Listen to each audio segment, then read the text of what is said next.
Bom dia. Mais uma atividade aqui do Grupo de Pesquisa em Filosofia, História e Sociologia da Ciência e da Tecnologia. Hoje nós teremos uma fala sobre inteligência artificial, quer dizer, uma atividade do grupo, mas que está mais ligada, né, às nossas atividades em torno da inteligência artificial, que é um tema que nós estamos trabalhando. Temos um grupo de trabalho, né, montado em torno deste tema. E o que vamos ter de apresentação hoje vai ser a inteligência artificial e seus impactos na medicina diagnóstica. Nós temos o prazer de receber o Dr. Igor Santos, não é? Formado em medicina pela Universidade Federal do Rio Grande do Norte, possui mestrado em radiologia pela Universidade de São Paulo e atualmente atua na Universidade Federal de São Paulo, além de ser coordenador de Tecnologia e Inovação Médica da Fundação Instituto de Pesquisa e Estudo de Diagnósticos por Imagem. Então, nós agradecemos sua disposição, de vir aqui, de nos falar. Agradecemos também o IEAD por disponibilizar, como sempre, toda a infraestrutura. Então, com você a palavra. Fique à vontade, tá? Obrigado pelo convite. Eu fico muito feliz de estar no Departamento de Humanidades falando sobre esse assunto. E como foi falado, eu sou médico radiologista de formação, mas atualmente eu trabalho focado em inovação, novas tecnologias, dentre elas inteligência artificial. E vou tentar falar um pouco para vocês, desde esses conceitos até onde qual a situação atual que nós nos encontramos na medicina diagnóstica. E quando nós falamos de inteligência artificial, todo mundo já pensa em máquinas pensantes que conseguem tomar suas próprias decisões, robôs que vão dominar o mundo e substituir a raça humana. E, de fato, existem já empresas como essa, a Boston Dynamics, que produzem essas coisas impressionantes. Mas nem sempre foi assim. Inteligência artificial é um conceito que surgiu com Alan Turing. Não sei, quem tiver assistido os Jogos da Imitação deve ter visto. Ele fez o primeiro artigo que falava sobre máquinas pensantes. É um artigo bem interessante, dá para ver na internet. E o primeiro professor a criar a disciplina de inteligência artificial foi o John McCarthy, lá em Stanford, que seria justamente uma disciplina para estudar essas máquinas pensantes. Sendo que, nessa época, o que é que significava ser uma máquina pensante? Uma simples calculadora, nessa época, podia ser considerada inteligência artificial. Era uma capacidade que uma máquina está fazendo, mas que antes só era executada por um humano. Você tinha tabelas e livros de cálculos para que você pudesse tabular certo tipo de coisa. Em seguida, lá para a década de 80, 90, começa a sair os videogames e você começa a jogar esses jogos de luta e você vê que você está jogando contra o computador. Pô, mas então esse computador está pensando em inteligência artificial? Sendo que tudo isso foi explicitamente programado por alguém. Um ser humano chegou lá e falou cada um desses comandos que cada um desses personagens tem que fazer. Em seguida, nós vemos mais para a década de 90, 2000, começa a surgir o Google, que começa a completar o que é que a gente está pensando, o que é que a gente quer buscar. Ele começa a classificar todas as notícias que existem no mundo automaticamente, cada uma das áreas que existem. Nós já temos filtros nos e-mails que impedem de spams chegarem e tudo isso é filtrado automaticamente, mas dessa vez não foi um ser humano que chegou lá e colocou todas essas regras. Se alguém digitar no Google o porquê de, você vai completar com isso. Ninguém digitou isso aí. Isso foi feito através de algoritmos de machine learning, que é aprendizado de máquina. Através de exemplos, o computador conseguiu entender o padrão daqueles dados e ele consegue dar uma resposta para o usuário. E machine learning é uma área gigantesca das ciências da computação, com diversas técnicas, como vocês podem ver aqui. Mas a mais famosa delas, e a que mais avançou recentemente, são justamente as redes neurais. E por que é chamado de rede neural? A rede neural nada mais é do que uma função matemática que ela reproduz um pouco a estrutura de um neurônio humano. O neurônio humano, você vê aí do lado esquerdo, você tem os dendritos, vão ser as entradas, a informação vai entrar pelos dendritos, essa informação vai ser processada no corpo celular, e isso vai gerar outra informação que vai sair através dos axônios. E uma rede neural é o quê? É uma função matemática que você vai ter, você pode ver aí embaixo, vão entrar os números, esses números estão traduzindo algum tipo de informação, essa informação vai ser processada por essa função matemática, e isso vai gerar uma saída que é outro tipo de informação. Então, basicamente, uma rede neural, ela mapeia A para B, que é o quê? Eu tenho uma função que transforma uma informação A, que pode ser música, pode ser um vídeo, pode ser uma tabela, uma imagem, um texto, e transforma em outro tipo de informação, que pode ser do mesmo tipo, um vídeo produzindo outro tipo de vídeo, como pode ser um vídeo que produziu uma legenda, por exemplo. Até aí tudo bem, entendi mais ou menos o que você está falando.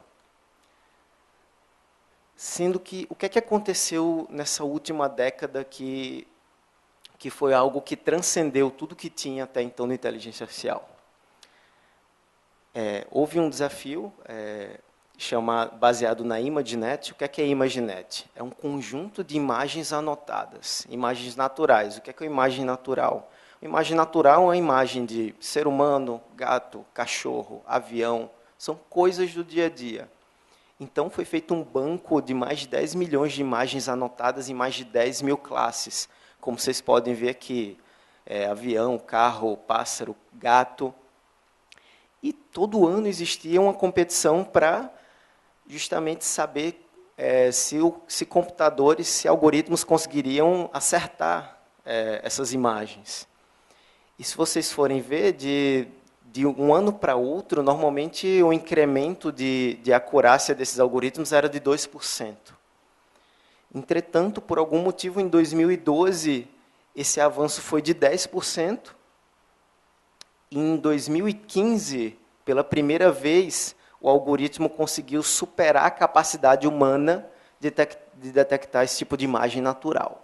Ou seja, uma máquina ela conseguiu diferenciar melhor entre um gato, um cachorro, um avião, que é uma tarefa extremamente simples para um ser humano. Uma máquina conseguiu fazer melhor do que um ser humano. Isso é bem impressionante. E o que é que surgiu em 2012 e que conseguiu ter essa melhora até 2015 e nós vemos esse avanço absurdo, você conseguir passar a ter reprodução de tarefas cognitivas humanas? Foi o advento do Deep Learning. O Deep Learning é o quê? É um tipo de rede neural. É uma rede neural que ela utiliza camadas de funções matemáticas.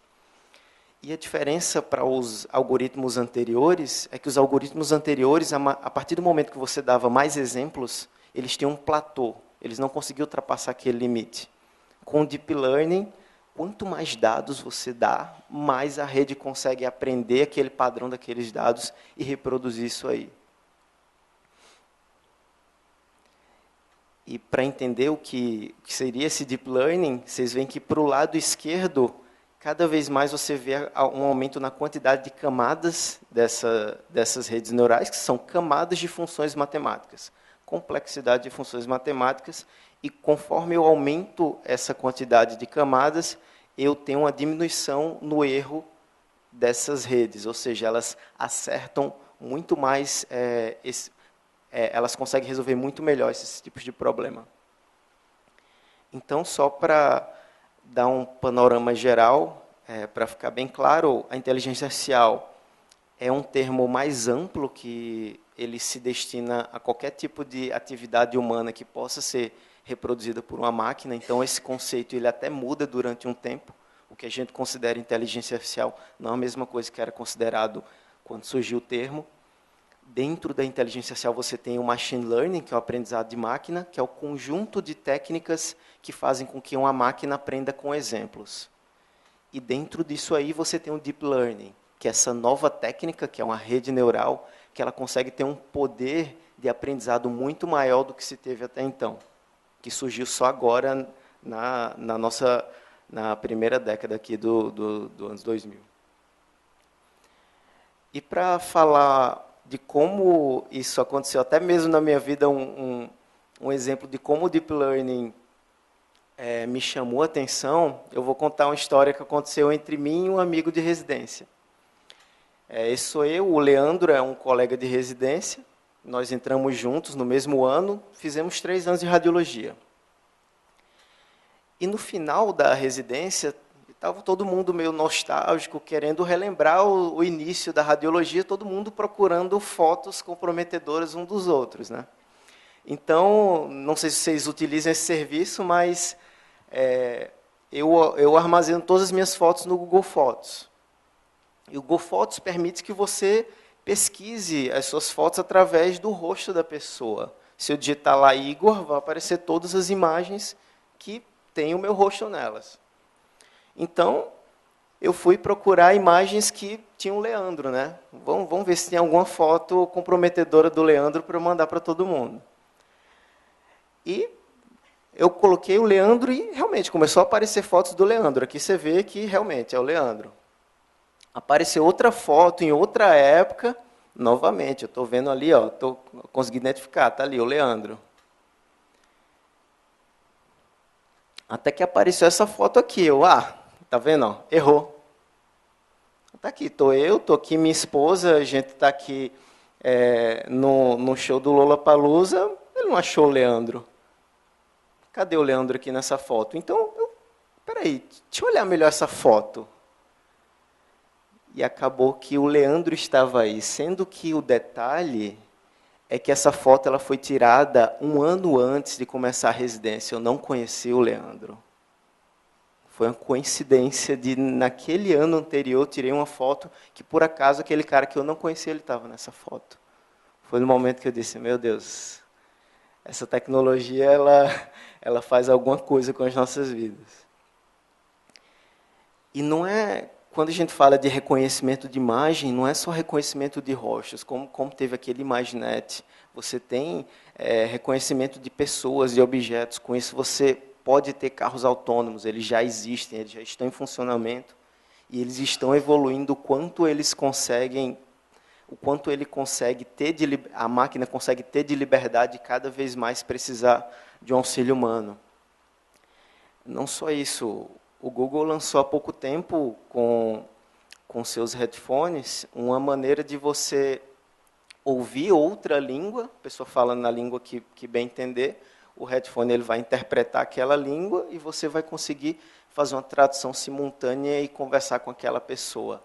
Claro que isso ainda não está no nível filme, mas já é possível fazer isso de maneira minimamente aceitável hoje em dia. Não sei se vocês já viram esse vídeo do Google Duplex. Eu vou resumir um pouco do que é isso. O Google Duplex é assistente do Google, assim como a Siri do iPhone. Eles conseguiram fazer com que essa assistente, essa voz, como a Alexa, por exemplo, da Amazon, ligasse para um salão para marcar um corte de cabelo. E a atendente ela nem sequer percebeu que era uma voz de inteligência artificial que estava fazendo a marcação de tudo aquilo. É bem interessante esse vídeo. Então, isso já existe. É uma tecnologia que nós vamos ver nos próximos anos, que você está colocando... você não vai ter só inteligência artificial numa interface, digamos, tecnológica como um computador. Isso aqui você consegue acessar, por exemplo, um salão que não tem nenhum site na internet, ele só tem um telefone. Você consegue atingir essas pessoas. Quando você está conversando no WhatsApp, o Google já passa a sugerir o que é que você tem que responder. Isso acontece também no e-mail. E muitas vezes essas respostas elas estão de acordo com o que você responderia. Não só isso. Vocês viram a ImageNet, que era só para dizer se naquela imagem tinha um gato, um cachorro, um avião. Agora você já tem redes que elas conseguem legendar aquela imagem. A rede consegue ver que tem um cachorro preto e branco que está pulando sobre uma barra. Isso já existe, isso já é reprodutível. Além disso, essas redes elas conseguem, além de identificar os nossos rostos, identificar as nossas emoções, identificar para onde nós estamos olhando. Então, se eu tenho, por exemplo, uma câmera numa loja que detecta isso aí, eu consigo enxergar para onde os meus consumidores estão olhando, que tipo de sentimento aquele consumidor tem quando ele olha o produto na loja. Isso tem um poder muito grande. E não é só o indivíduo, o que é que as populações estão pensando. É possível, hoje já é completamente possível, você até tem sites na internet que você mesmo pode fazer essa busca de fazer análise de sentimento. Então, na corrida presidencial americana, por exemplo, você conseguia saber qual era o sentimento que as pessoas estavam expressando nas mensagens quando falavam ou do Trump ou da Hillary. Isso se aplica também às nossas eleições. Given this audio as in... Esse é um dos exemplos que eu considero mais impressionante, que é da Universidade de Washington. Eles, a partir de um áudio, eles conseguiram, um áudio do presidente Obama, eles conseguiram reproduzir esse áudio de uma imagem inicial em outra imagem do presidente. Given this audio as input, it's been less than a week since the deadliest mass shooting in American history. our method produces the following output. It's been less than a week since the deadliest mass shooting in American Essa history. imagem And foremost e o in all of our movimento minds dos has been the lábios loss do and the Obama grief foi felt by the completamente people of criado Orlando, por uma Here's the rede ground neural. truth video of Obama saying the same words. especially our friends who are lesbian, gay, O lado bisexual, esquerdo or é o transgender. vídeo inicial, o vídeo I visited original, with the e esse é families um of many vídeo of the victims on completamente Thursday, artificial. and one thing I told them is that they're not alone. To demonstrate the power of the method, we apply the same Eles input speech reproduziram em mapped to 4 diferentes different target situações, videos. diferentes Note that roupas all do 4 Obama are também. synthetic and have different lighting conditions. The auto industry, to help families refinance their homes, to invest in things like high-tech manufacturing, clean energy, and the infrastructure that creates good new jobs. Not to mention the job training that helps folks earn new skills to fill those jobs. Claro, se nós formos ver o movimento da boca do presidente, realmente você nota que está um pouquinho esquisito, mas me parece muito real. E não é só isso, já tem empresas que elas conseguem fazer a voz das pessoas. Então, você mesmo se digita qualquer texto que vai estar na voz do Trump. E depois você pode pegar essa mesma voz e fazer o Trump falar com a própria voz as palavras que você quis. Então, que tipo de impacto isso pode ter, principalmente numa época que a gente tem de fake news e de que é muito fácil você espalhar mensagens que não necessariamente têm um conteúdo que deveria ser o conteúdo repassado. E quando você pensa nisso, você pensa, mas isso só se aplica a funções do dia a dia, funções de detecção. A criatividade ela não pode ser afetada. As artes não podem ser afetadas pela inteligência artificial. Esse estudo, ele conseguiu, já é possível fazer hoje em dia, você, a partir de diversos textos, você pega toda a obra de um autor, como, por exemplo, Shakespeare, e você passa a pegar uma rede neural para que ela gere textos aleatórios baseados naquele autor. E foi feito até um teste, e muitas das vezes especialistas naquele autor não conseguiam discernir se aquela frase foi feita pelo autor ou pela rede neural. Isso não só para prosa, para poesia, por exemplo. Isso já é possível. E não só para poesia. Pela primeira vez, vai entrar em leilão uma obra de arte completamente feita por inteligência artificial, que é essa obra.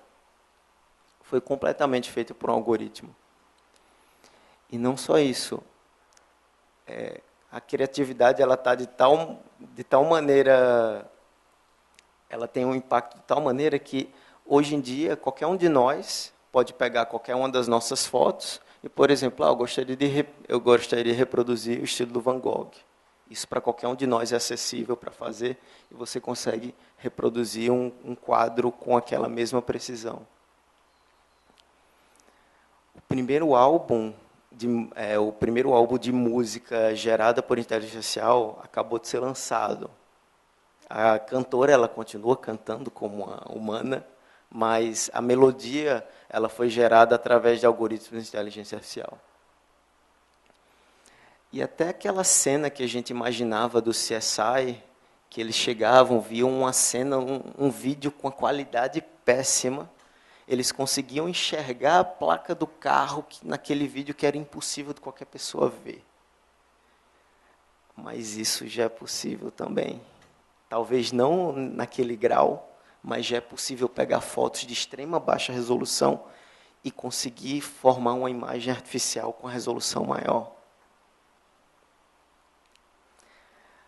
Não só isso, até o ato de comprar ele está mudando. Não sei se vocês já viram a Amazon Go, é uma loja da Amazon que simplesmente você se identifica na entrada, você pega o seu produto e você sai, e automaticamente já está tudo pago. Então, e tudo isso é baseado em apenas câmeras. A câmera sabe se você tirou o produto do lugar, quantos produtos você tirou, que tipo de produtos você tirou, e automaticamente vai debitar na sua conta. Você não precisa de caixa, você não precisa de nenhum tipo de monitoramento humano para isso. Então, a inteligência artificial ela tem diversas áreas de aplicação, e a cada dia surgem novas áreas nas quais você pode implementar a inteligência artificial. E não é à toa que uma das maiores referências em inteligência artificial, que é o Andrew Ng, que é um professor de Stanford, ele é um grande educador em inteligência artificial, tem um curso muito bom. Ele fala que a inteligência artificial é a nova eletricidade. A eletricidade, quando ela surgiu, existiam companhias específicas para isso, mas que, hoje em dia, eletricidade é algo que a gente nem pensa sobre. Então, acho que esse conceito é muito legal. Talvez a inteligência artificial seja algo que, com o passar do tempo, nós nem pensemos sobre a inteligência artificial, porque é algo que faz parte das nossas vidas. E isso até já acontece quando você faz uma busca no Google. Você não está pensando que tem inteligência artificial ali por trás. Tudo bem, você falou muito de outras áreas, mas e como é que a inteligência artificial se aplica à medicina? Esse artigo da Nature é bem recente. Já foi possível fazer um algoritmo que tem a precisão para detectar lesões de pele para câncer, por exemplo, melanoma, com a mesma acurácia de um dermatologista.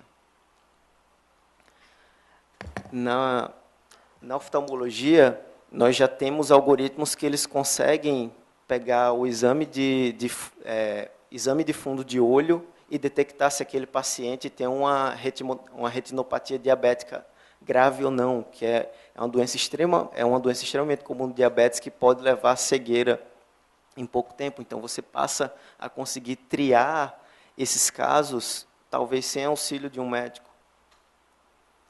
A própria patologia, quando se faz qualquer tipo de biópsia, você tem uma imagem como essa.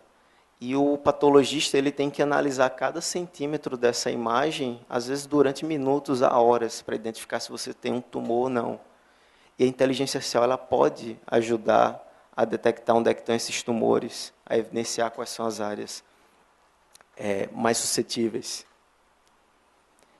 E nesse mês, inclusive, já saiu também um algoritmo que ele consegue ter a mesma acurácia que um patologista para detectar câncer de pulmão. E na radiologia, como é que vocês estão vendo tudo isso? Aquele mesmo professor de Stanford, o Andrew Ng, esse ano ele publicou um artigo justamente com um algoritmo que consegue detectar pneumonia com a mesma acurácia que um radiologista. Não só isso,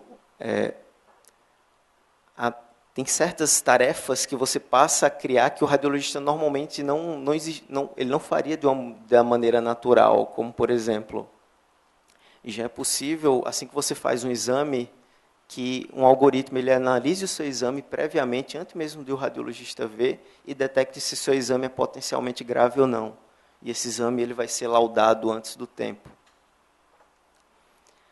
Uma tarefa de segmentação, por exemplo, quando você faz um ecocardiograma ou uma ressonância de coração, você tem um radiologista que vai passar horas segmentando cada uma das imagens, desenhando círculos nas áreas do coração, até que ele consiga medir o volume que seu coração bombeia por minuto. E já existem algoritmos de inteligência artificial que conseguem fazer isso em segundos. Outra função que não se achava que seria possível é justamente de você ter até um poder de evitar uma biópsia, por exemplo. Existem tumores cerebrais que somente pelo olho do radiologista não é possível você definir se aquele tumor é maligno ou não, ou se é um tumor agressivo ou não. E já foi provado que algumas redes neurais elas conseguem diferenciar se aquele tumor é benigno ou não, maligno ou não, agressivo ou não, unicamente baseada na imagem. Talvez com isso seja possível nós evitarmos de um paciente chegar a ter que fazer uma biópsia invasiva, como a biópsia cerebral, para saber se você tem um problema grave ou não. Então, você está fazendo uma coisa que nem mesmo o humano consegue fazer. E para vocês não acharem que isso é coisa de outra realidade, de outro mundo, esse aqui é um exemplo que nós, na FID, nós conseguimos implantar em hospitais públicos aqui de São Paulo. O paciente ele faz uma tomografia de crânio. Se no caso dele houver um sangramento intracraniano, que é um achado grave, automaticamente um algoritmo de inteligência artificial ele já analisa esse exame e já avisa para o radiologista laudar esse exame antes do tempo. E muitas vezes esse achado é muito discreto. Como vocês podem ver, na imagem da direita, você tem uma setinha amarela apontando para o achado. Então, não só você avisa para esse exame ser laudado antes, como o radiologista ele consegue ter meio que um gabarito daquele exame, e se for uma lesão muito sutil, você impede que aquele radiologista erre aquele exame. Isso já existe, isso já está acontecendo. E não é à toa que, por conta desse projeto, nós ganhamos um prêmio de qualidade assistencial e segurança do paciente. E qual a opinião dos radiologistas sobre tudo isso? Vocês não ficam com medo? Esse vídeo aqui é da fila para a aula de inteligência artificial do maior congresso de radiologia mundial. Os radiologistas estão preocupados com isso, eles querem saber mais sobre isso. Mas é algo que as sociedades radiológicas elas já estão preocupadas e elas já se posicionam sobre isso. O RSNA, que é a maior sociedade radiológica mundial, ela já lançou a sua revista específica para artigos de inteligência artificial. Porque a tamanha quantidade de artigos de inteligência artificial estavam sendo publicados, eles lançaram uma revista especificamente para isso, até para comportar o número de artigos publicados, já que a velocidade com que você consegue publicar um artigo de inteligência artificial é muito maior do que um artigo tradicional.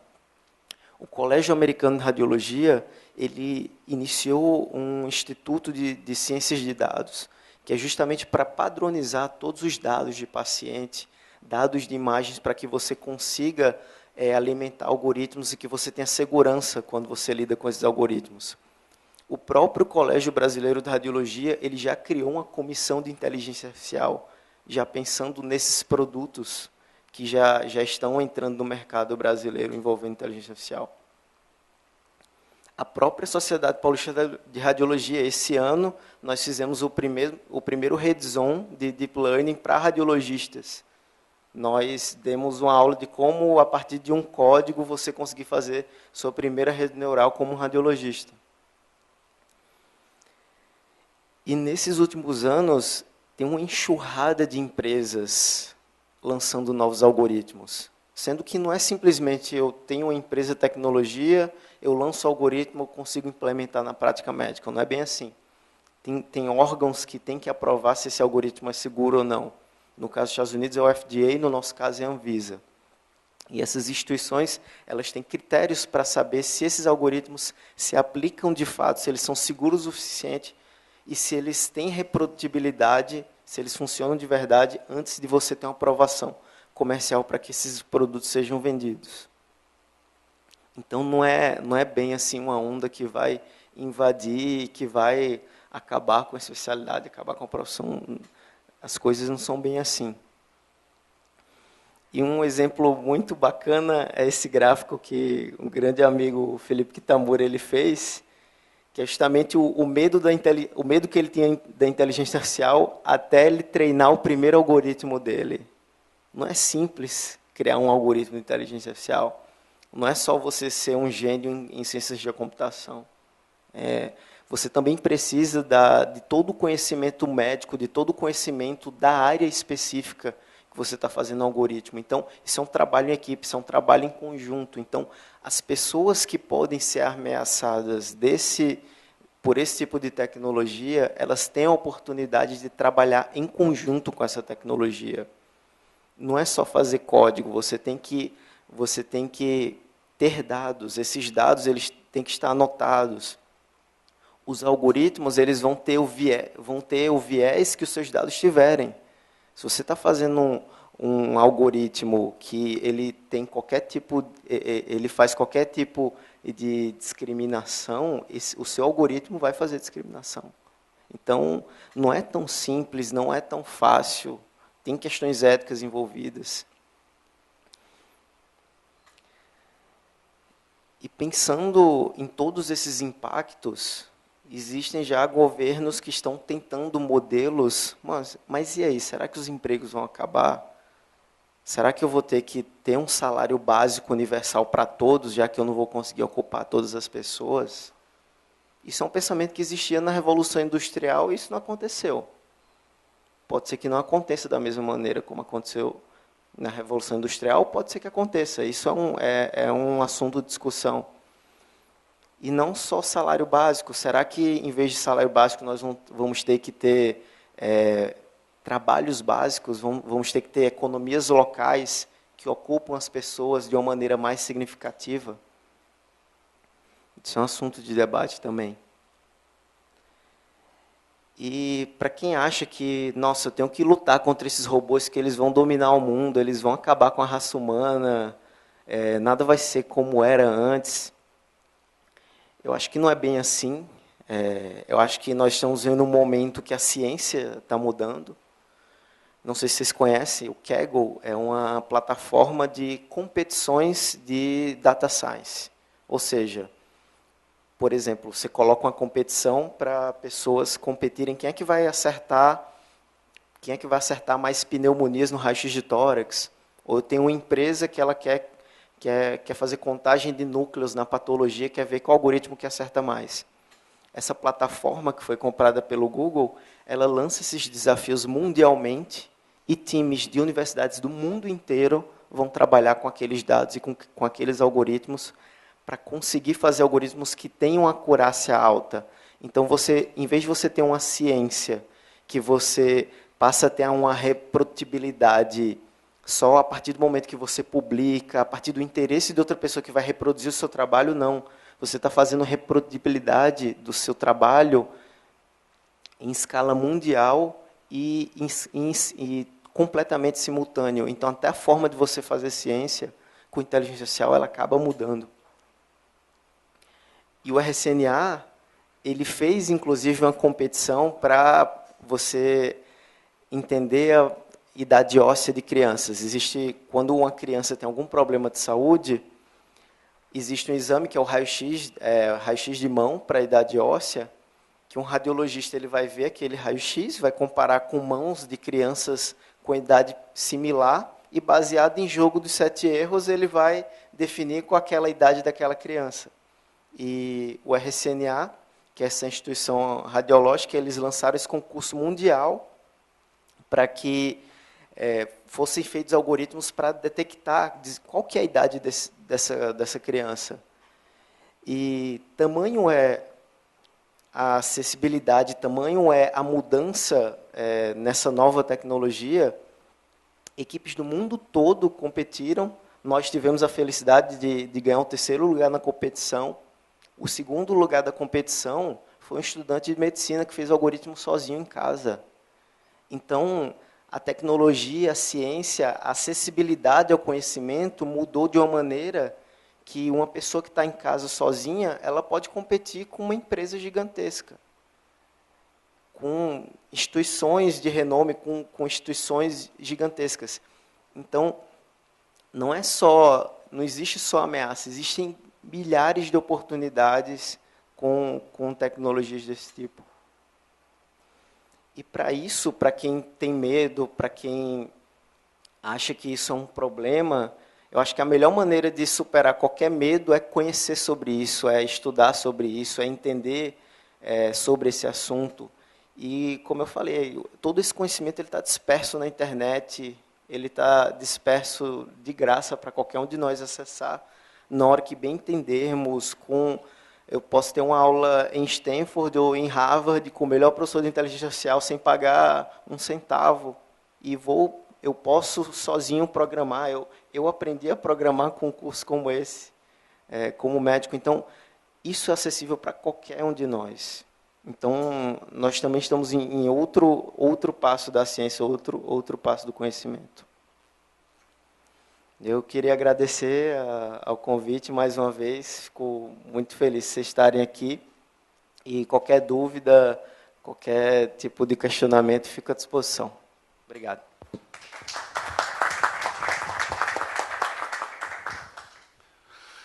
Bom, a gente tem uma praxe, fazemos 5 minutinhos de... Você quer fazer pergunta? Vamos, não foi tão longa a exposição, eu acho que a gente pode... Não é? Então... Não. Aí, vai, Fábio. Bom, muito obrigado. A palestra foi muito interessante. Até eu já achava que ia ser interessante, mas foi mais interessante do que eu pensava. Eu sou engenheiro da Poli, trabalho com inteligência artificial há vários anos, nem vou falar quantos anos, mas bastante tempo. E realmente a gente está vendo todo esse avanço que você está falando. Eu queria saber uma coisa sobre como é que os médicos estão vendo essa tecnologia, porque na área de inteligência artificial tem sido muito discutido, tanto aspectos éticos quanto aspectos de implementação. Tem duas coisas que eu queria saber, mas uma é mais voltada para o meu trabalho. Como é que vocês avaliam na medicina o fato de você ter uma decisão tomada por uma rede neural que não tem uma explicação humana? Assim, como é que vocês veem se o paciente chega lá e fala, olha, por que é isso? Essa é uma preocupação de vocês ou não? Você entendeu a minha pergunta? Se o paciente fala, por que eu estou com câncer? Você fala, porque, sei lá, tem um ponto aqui que a máquina falou. Então, existe uma palavra-chave na área de IA, que eu não sei se vocês já ouviram na medicina, que é Explainable AI, IA explicável, que seria assim, como é que você faz a máquina explicar as decisões. Então, eu queria ouvir um pouco se isso é relevante para vocês, se não é, como é que vocês encaram. E aí outra pergunta, já vou fazer as minhas duas perguntas, é se no Brasil a legislação permite que computadores tomem decisões. Como que isso está sendo resolvido no sentido legal? Então, muito obrigado aí. Perfeito. Como médico, como a especialidade de radiologia ela acaba sendo uma especialidade muito tecnológica, então todas essas novas tecnologias elas começam por nós. Então, se você perguntar para um radiologista, todo mundo já ouviu falar de inteligência artificial, você vai ter opiniões divididas. Quem estudou um pouco mais sobre não tem medo, quem não estudou às vezes tem um medo maior. Existe um certo desconforto, todo mundo se questiona como é que vai ser o futuro da profissão, mas é algo ainda que está em discussão. Todos os congressos de radiologia, você tem palestras sobre isso, e todo ano você tem um certo avanço desse conhecimento. Então, a opinião das pessoas também vai amadurecendo ao longo desse tempo, então acho que ainda tem muito tempo para isso ser maturado. Na medicina em geral, falando com outros colegas médicos, é praticamente um assunto que poucos conhecem, ou estão passando a conhecer agora. Então, não existe tanto esse tamanho, essa tamanha preocupação. Sobre entender inteligência artificial. Inicialmente, para a radiologia, como a nossa ciência é muito baseada em achados de imagem, você consegue definir quais são os pixels que explicam aquela doença. 90% dos problemas você consegue, até através de técnicas de visualização, das camadas da rede neural, tem algumas técnicas de visualização que você consegue saber o que é que a rede considerou como possível fator que fez decidir ou não se aquele exame era alterado ou não. Existe a menor quantidade dos casos, que são aqueles casos, um daqueles casos que eu mostrei do tumor cerebral, se é benigno ou maligno, e aquilo foi detectado de uma maneira que nós humanos ainda não sabemos como, isso aí realmente é mais aberto à discussão. Ainda não foram aprovados algoritmos que têm esse tipo de abordagem. Isso ainda está sendo discutido. Provavelmente, com técnicas de visualização, isso vai ser estudado. A rede neural considerou que esses pontos foram que fizeram diferença. E, a partir daí, tentar entender a ciência envolvida nisso aí. Talvez surja um novo ramo na radiologia para explicar esse tipo de coisa.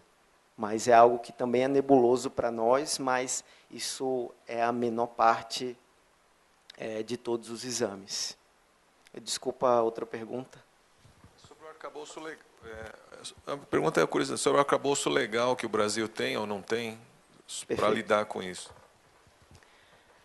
Sobre o arcabouço legal, funciona, nós meio que reproduzimos mais ou menos o mesmo modelo americano. No FDA, eles têm modelos tanto eles têm esses modelos para aprovação de produtos que eles dividem em níveis. Por exemplo, para radiologia, todos os produtos que foram aprovados para radiologia são produtos que, no final da decisão do algoritmo, quem vai dizer se o algoritmo está certo ou não é o radiologista. Todos os algoritmos foram aprovados nesse sentido. O próprio Tesla. O Tesla ele é aprovado como carro autônomo, mas você tem que ter um motorista sentado lá. Ele não é aprovado para dirigir sozinho. Esse próximo passo para máquinas tomarem decisões sozinhas, talvez é um passo que a gente só vai ver em muito mais anos à frente. Na medicina, isso tem um problema maior ainda, já que você tem quem é que você vai responsabilizar caso haja algum tipo de erro. Vai ser humano, vai ser empresa, vai ser o radiologista, vai ser a empresa, vai ser quem fez o exame. Isso também é uma discussão que ainda vai existir. Mas acredito que em um curto a médio prazo, ainda 100% dos produtos vão ser produtos que eles meramente são auxílio ao diagnóstico. Eles não são uma substituição. E sobre isso também existem exemplos na medicina, como, por exemplo, o contador de hemácias. O contador de hemácias ele não usa inteligência artificial, mas é uma máquina que, quando você vai fazer exame laboratorial, o resultado que a máquina dá é o resultado que o médico confia. Os resultados que são revisados de, por exemplo, um hemograma, são resultados ou que a máquina viu que o exame está muito alterado, ou então são revisões do próprio controle de qualidade da instituição. A instituição pega uma amostra daqueles exames e vai fazer o controle de qualidade. Mas como isso já está muito seguro, então hoje em dia é levado de uma maneira muito tranquila. Acredito que para a inteligência artificial vai ser da mesma maneira. A partir do momento que você tem mais segurança, que você consegue ter uma reprodutibilidade alta desses dados, você sabe que o algoritmo de fato funciona, você começa a fazer só um controle de qualidade, ao invés de você ter que ter uma pessoa intermediária. E até mesmo nos exames, por exemplo, de sangue, você tem um médico responsável por aqueles exames. Mas eu acho que é um passo lento e realmente é um passo para longo prazo. Sim.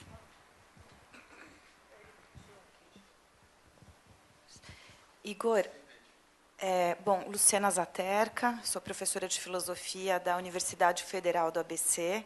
Queria agradecer imensamente a tua presença, eu adorei a palestra.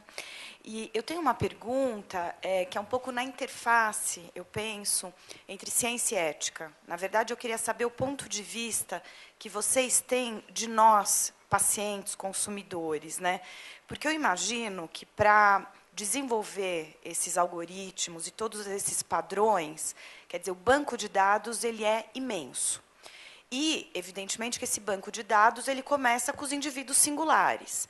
Então, a minha pergunta é a seguinte: quando eu vou no laboratório X, eu vou no laboratório Y, eu vou no laboratório Z, ou nós aqui fazemos os exames periódicos que a gente faz, quer dizer, são esses os dados que alimentam esse banco de dados? Quer dizer, como que funciona? Eu que nem sei, que estou sendo mapeada, ou que estou entrando para isso, eu queria saber um pouco o lado de cá. Quer dizer, há essa intromissão, digamos assim, e até que ponto, como é que isso funciona no mundo e no Brasil?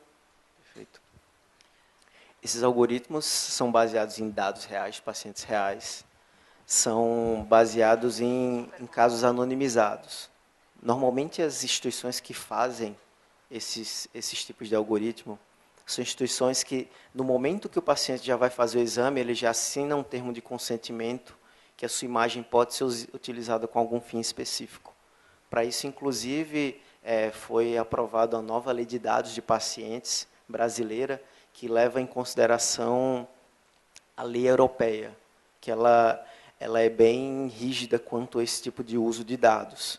Então, para que uma empresa utilize seus dados para fazer esse tipo de análise, ela tem que pedir um termo de consentimento ao paciente. Normalmente, esses dados são anonimizados, e um algoritmo desse é impossível que você saiba que paciente que permitiu que aquele algoritmo fosse construído. No final das contas, o algoritmo é um monte de conta matemática que usou como base aqueles exames, mas isso não tem como você descobrir quem foram os pacientes que fizeram com que aquele algoritmo fosse produzido. Isso ainda é assunto de muito debate. Muitas pessoas falam que, como é algo para um bem maior, que, pelo contrário, as pessoas têm que ser estimuladas a cederem os seus dados de maneira anonimizada, já que isso vai resultar num benefício para todos. Tem pessoas que questionam, mas se a imagem do paciente for utilizada para treinar no algoritmo, esse paciente tem que ser remunerado por isso? Então, é uma questão realmente ética que ainda está sendo debatida. Até existem empresas de blockchain, por exemplo, que elas querem que os dados dos pacientes eles sejam o seu dado vai ser seu. Se qualquer empresa quiser utilizar o seu dado, ela vai ter que utilizar do blockchain para pegar o seu dado, e ela só vai conseguir pegar o seu dado se ela te remunerar de alguma maneira. Já existem empresas pensando nisso, mas realmente é algo muito inicial, que ninguém sabe se vai dar certo ou não, mas que talvez é algo que possa acontecer nos próximos 10 anos. Eu vou emendar, porque eu participo aqui no Hospital Universitário de um programa que chama ELSA, que é um estudo longitudinal da saúde do adulto. Faz 15 anos que eu participo desse programa. Periodicamente faz toda uma bateria de exames, sangue, urina, fezes, radiologia, etc., e eles vão me acompanhando, não é? Muitas vezes uso um aparelho para ficar monitorando durante uma semana e tal. E assino constantemente os termos de permissão de uso, onde está que eu cedo, né? Porque é, na verdade, um acompanhamento que eles me fazem da saúde, mas é também um projeto de pesquisa para a coleta de dados da saúde de idosos, vamos dizer, né? Quer dizer, de pessoas a partir de 50 anos. Então, já faz mais ou menos uns 15 anos que estou nesse projeto, nesse programa, e que coleta os dados e constantemente tem os termos de permissão de uso desse material exatamente para as pesquisas e para o desenvolvimento, eu imagino também, de algoritmos, essas coisas, né?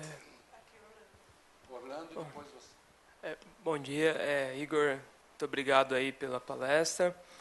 Meu nome é Orlando, eu sou, na verdade, da filosofia, então é uma área bem distante, assim, né?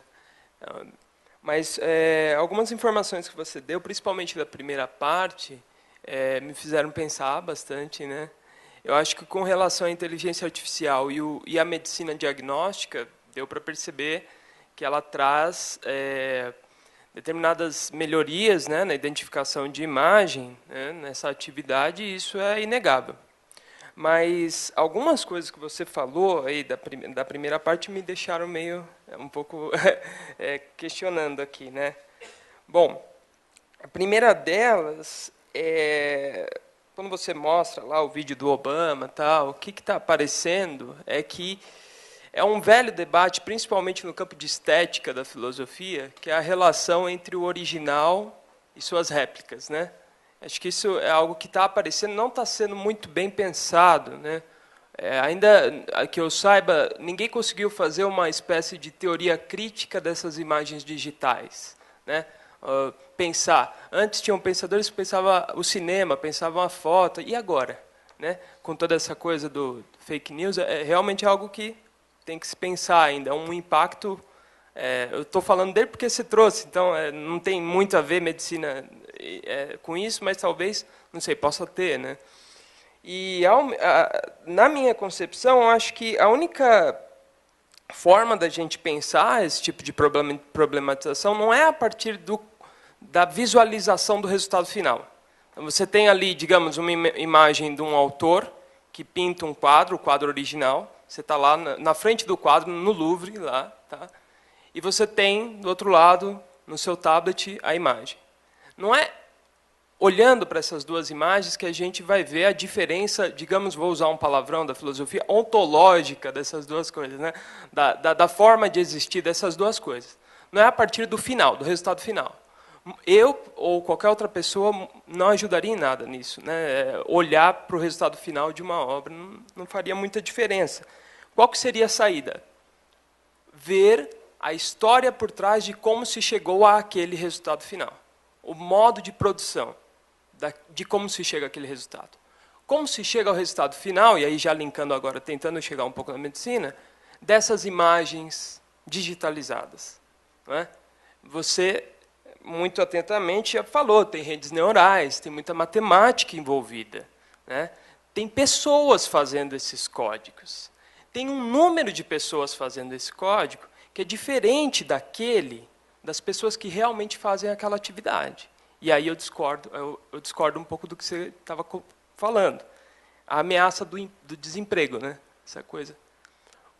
Até onde eu saiba, um grupo, uma empresa que produz um software de identificação de imagem, de deep learning, usa muito menos empregados, muito menos, digamos, radiologistas e programadores, do que o número de pessoas que pode ser impactada com a implementação disso. Aí essa seria a minha pergunta. É isso mesmo ou não? Os softwares implementados, se não nesse momento, mas a médio e longo prazo, eles podem trazer uma redução no número de profissionais de radiologia? Essa é a minha primeira questão. E essa questão da acessibilidade também não concordo. A gente vive no Brasil, a acessibilidade à informática é tão ruim quanto conhecimentos informáticos é tão ruim quanto a nossa própria educação. Mal a gente consegue, às vezes, alfabetizar para ler um texto, né, na nossa educação pública e tudo mais, para ler suficientemente, compreender um texto. Então, temos problemas de acessibilidade muito sérios, e essa exceção de indivíduos que vão e conseguem, e fazem um software, criam, sei lá, um Minecraft, e o Minecraft foi um jogo independente, né, criado, e que estourou, o cara ficou milionário. São exceções que confirmam a regra. Né, que, na verdade, empresas e empreendimentos privados é que fazem essas coisas. E a última, juro, é a questão da Anvisa. A Anvisa, ontem mesmo a gente estava discutindo sobre a Anvisa e os agrotóxicos. Né? A Anvisa tem muito problema com essa questão dos agrotóxicos, porque ela, até onde a gente saiba, a Anvisa não tem um laboratório independente. As empresas, elas têm parte no processo de avaliação daqueles produtos que, às vezes, elas mesmas vão querer implementar. Existe isso com relação aos softwares? Essa seria a minha pergunta. Tá? Indo pela última pergunta, sobre a Anvisa, eu não tenho conhecimento sobre isso em relação à Anvisa específico. Eu sei que no FDA, nos Estados Unidos, eles tanto têm uma equipe própria que analisa esses algoritmos, quanto muitas vezes eles pedem ajuda até da própria comunidade de pessoas que lidam com inteligência artificial para que ajudem nessa aprovação ou não desses produtos. Uma coisa que é legal pontuar é que, na última palestra que o FDA deu, um dos critérios para eles, se o algoritmo vai ser aprovado ou não, também é o impacto social que aquele algoritmo pode causar. Por exemplo, se eu tenho um algoritmo que consegue detectar tuberculose em raio-x de tórax, e eu posso utilizar isso, por exemplo, no Brasil ou na Índia, que são áreas que têm uma prevalência muito grande, e eu não consigo fazer com que um radiologista leia todos aqueles raios-x, então isso é um dos critérios para que eles também considerem esse algoritmo ou não. E sobre também aprovar esses algoritmos, uma das entidades que talvez tenha participação nisso aí, nós ainda não tivemos nenhum tipo de conversa com a Anvisa. O CBR ele já tem um comitê de inteligência artificial. Pode ser que haja alguma conversa nos próximos anos. Eu não tenho propriedade para falar exatamente como isso se processaria. E, além disso, existe outro ponto. Por mais que o algoritmo ele seja aprovado em termos de segurança, os algoritmos, você tem que garantir que aquele algoritmo é reprodutível nos seus dados. Porque se você treina um algoritmo que foi feito no americano, que tem uma estatura diferente, um peso diferente, quando você vai aplicar na população brasileira, isso talvez não seja reprodutível. Então, existe o papel na sua própria instituição de você treinar, de você avaliar o resultado desse algoritmo nos seus próprios dados, que seria um controle de qualidade local. Então, que nem naquele aspecto do laboratório, talvez surjam esses ambientes de controle de qualidade para que você garanta essa segurança e que não necessariamente você tenha que depender de uma Anvisa. Talvez a Anvisa faça mais uma aprovação mais genérica sobre a segurança e você avalia a qualidade em loco. Mas isso ainda é algo em discussão, isso ainda é muito incipiente. Sobre o número de profissionais. Existe uma sensação na radiologia que pode ser que sejam necessários menos profissionais, no sentido de, não que a máquina vá substituir, mas que o seu trabalho se torna tão eficiente que um radiologista consegue produzir por 2, 3. Existe esse pensamento, mas, ao mesmo tempo, existe o pensamento de, a partir do momento que a rede ela faz análises que, para mim, causam desperdício de tempo, que são muito voltadas para a detecção. Só estou vendo se tem um nódulo ou não nessa mamografia. A partir do momento que a máquina ela consegue fazer essas análises mais diretas, você fica livre para fazer análises que você não faz hoje em dia. Se você faz uma tomografia de abdômen também, e se você tem muita gordura abdominal, você tem muita gordura subcutânea, que é um fator de risco cardiovascular, hoje em dia a gente ainda não fala sobre isso no laudo, nós não quantificamos. Mas isso pode ser uma nova coisa que o radiologista passe a fazer justamente porque ele não precisa mais focar tanto na doença. Ele vai focar mais na saúde de uma maneira geral. Então, a partir do momento que a inteligência artificial ela automatiza qualquer tipo de processo, você fica livre para fazer outros tipos de processo. E também existe outra tendência. A inteligência artificial, inicialmente, ela resolve problemas de baixa complexidade muito específicos. Então, ela não resolve problemas, por exemplo, de interpretação. A inteligência artificial não vai pegar todos os dados do paciente, conhecer o paciente, saber o que é que funciona melhor na realidade daquele paciente. Então, até que a inteligência artificial chegue num nível interpretativo, é um nível que todos os seres humanos estão discutindo isso, estão preocupados com isso. Isso é algo muito a longo prazo. Sobre originalidade, réplicas, o que eu pensei do exemplo da radiologia é que existem algoritmos, por exemplo, que eles podem simular um exame seu. Por exemplo, normalmente você faz um exame com a dose X de contraste. Existe um algoritmo que você pode fazer 1/10 da dose e ele cria uma imagem nova como se fosse um exame com a dose completa. Isso tem um impacto gigantesco, inclusive na indústria farmacêutica. Mas essa imagem é uma imagem sintética. Como é que eu vou avaliar essa imagem? Será que se eu fizer unicamente um estudo, se eu tiver uma amostra suficiente, garantir que existe um ótimo controle de qualidade sobre aquelas imagens, eu tenho segurança para aplicar aquilo? Então, esse problema também existe para a medicina diagnóstica.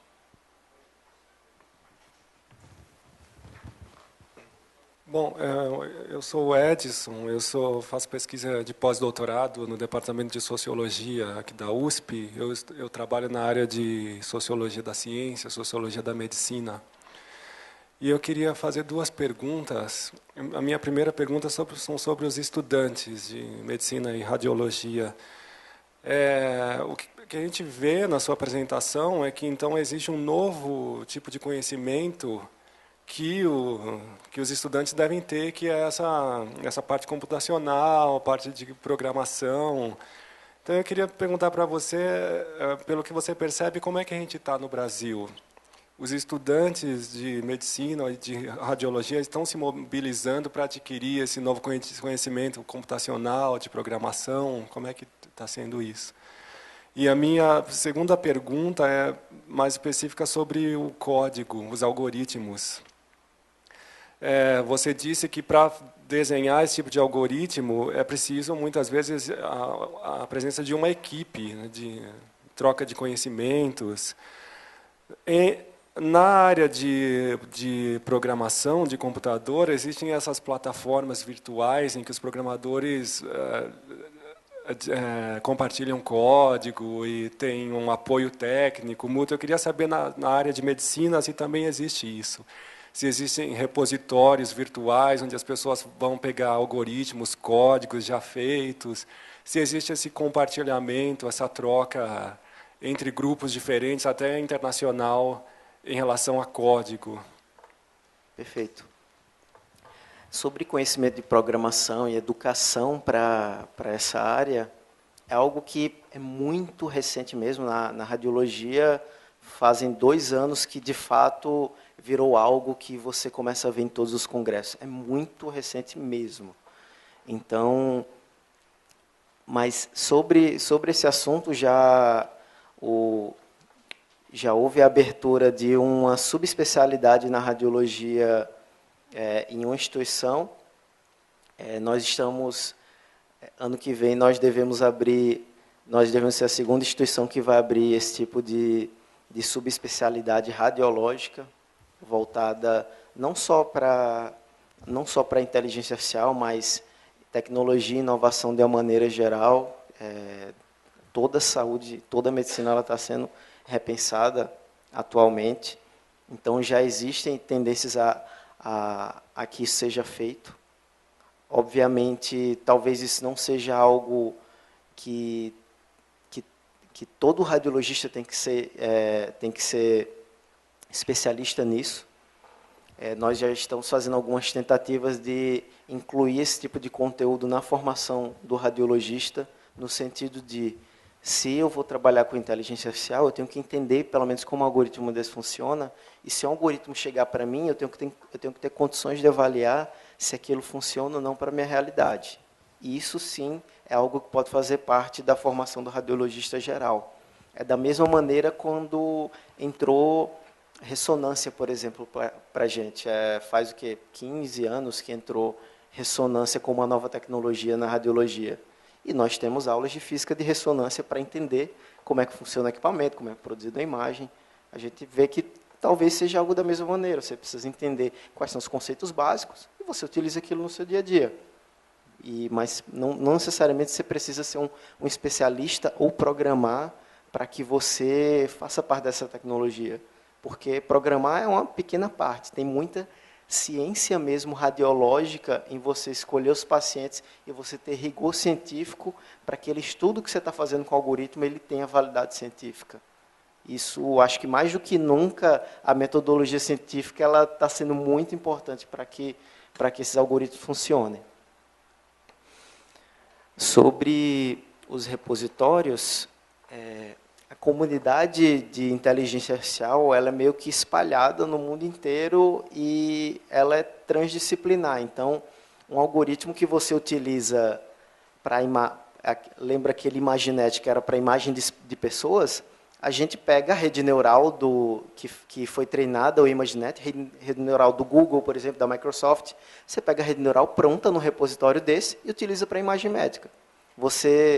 Existe uma técnica chamada Transfer Learning, que você pega só a última camada da rede e treina só a última camada.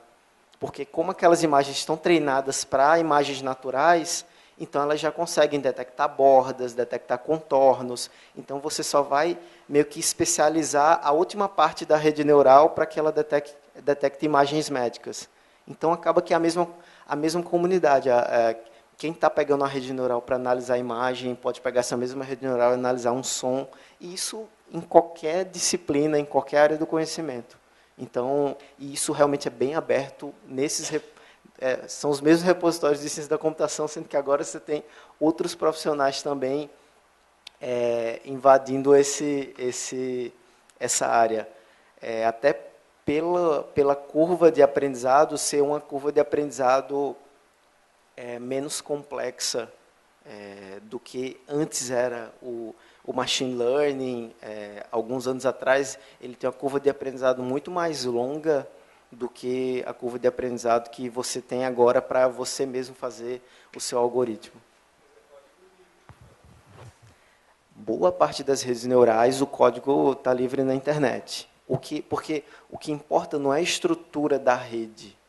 O que importa vai importar muito mais os dados que você tem, o uso que você faz desses dados, como você processa esses dados. Então, a inteligência não está na rede. Claro que uma rede bem estruturada ela vai ter melhores resultados, mas isso é só uma parte do componente. Então, você vê grandes empresas como Google, Facebook, Microsoft, o tempo todo eles estão publicando novas redes neurais. Então, até o algoritmo, ele por si só, ele não é um segredo de indústria. Então, realmente é uma mudança de paradigma em como você lida com a informação.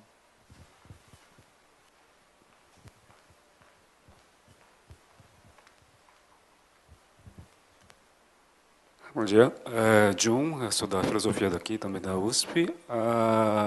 Minha pergunta é simples, você deu alguns exemplos de criatividade envolvendo IA em poesia, pintura. Você consegue enxergar algum tipo de criatividade também nessa questão de diagnóstico na medicina, ou você acha que é meramente instrumental? Nesse quesito, para a inteligência artificial, não é que nós utilizemos a criatividade para um fim específico. O que existe hoje em dia é o quê? A inteligência artificial ela vai utilizar um conjunto de dados que você deu. Você pega aquelas imagens, você pode fazer mudanças naquelas imagens. Por exemplo, se eu inverter a imagem horizontalmente, um gato que está olhando para o lado direito é diferente de um gato que está olhando para o lado esquerdo. E eu aumento a quantidade de imagens que eu dou para a rede neural aprender e ela consegue aprender mais. Para a radiologia, além disso, existe uma forma de você criar novas imagens, falsas, entre aspas, mas que são novas imagens. Por exemplo, tem uma empresa que ela faz análise de imagens do miocárdio, do músculo cardíaco, para saber se aquele músculo cardíaco ele infartou ou não. Então, você tem várias imagens de vários infartos diferentes. O infarto ele pode ocorrer em várias regiões do coração, em várias partes das paredes cardíacas. Então, já se criou uma rede neural que ela consegue criar novas lesões, simulando lesões reais. E, com isso, quando você dá essas informações para a rede neural, ela consegue aprender mais e acertar mais. Então, esse é o tipo de criatividade, entre aspas, que a gente utiliza dessas redes para que a gente consiga ter resultados na medicina diagnóstica. Oi. Ótimo. Agradeço, Igor, foi muito bom, bastante informativo, acho que dá uma boa ideia de como está, né? Em que vamos dizer, em que estágio estamos, não é? Nessa parte da medicina diagnóstica, da radiologia, que usa inteligência artificial para análise das imagens e tal. Te agradecemos muito e esperamos, mais para frente, poder contar de novo com você, talvez numa mesa, uma discussão e tal. Tá bom? Perfeito. Prazer todo meu. Obrigado.